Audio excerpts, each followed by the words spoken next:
Where you at, baby? Right here, Dad. You by yourself? Right by ourselves.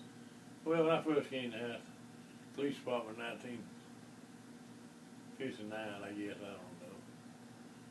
You know, a rookie officer assigned to us was more seasoned officer, which at that time, mine was Captain John Collins, because I think he was lieutenant or sergeant at the time.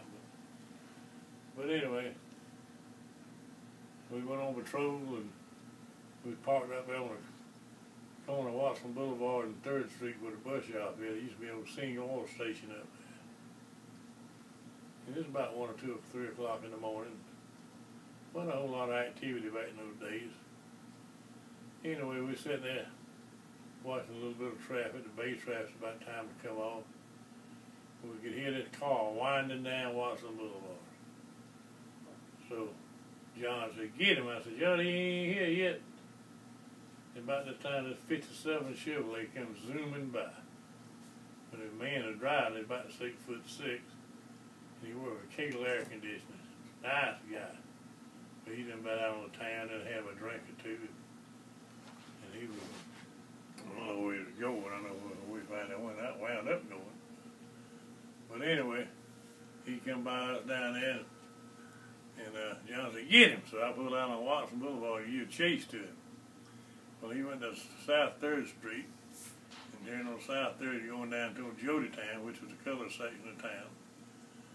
And we went across the county road over 100 miles an hour, where the old county road is. Well, he went through into the government area, and back then it was Giles, Ecker, Linwood. That's the streets we had down there. And he turned back to the right, and he lost it and hit the curbing. And when he hit the curbing, you know, we had old 2-door Dodges back then. You hit the brakes about twice, you didn't have no brakes.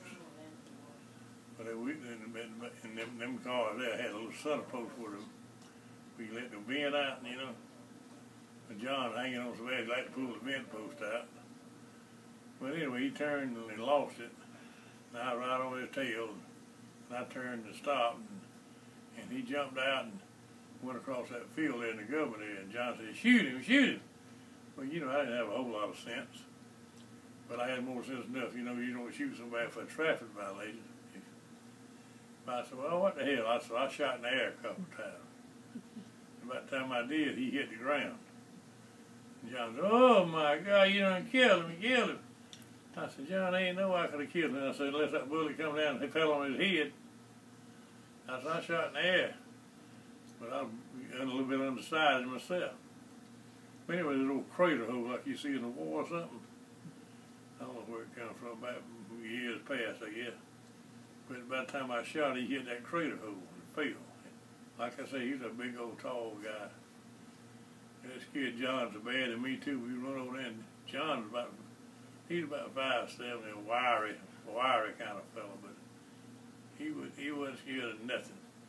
And he snatched that guy up out of that hole down there, and it scared him so bad he whacked him side the head. And we loaded him up in the police car and took him to the hospital, had him sewed up, and then put him in jail. You know, we took care of our own battles back then. You did. And when that guy got out next morning, he was just a friend. They appreciated us getting him off the road and getting him sewed up, I guess. Mm-hmm. And that's the kind of tales. That's the kind of town I come to. And it's just like we used to have 2 or 3 families. They get pretty tough around here, like the Malones, some of the best friends I got.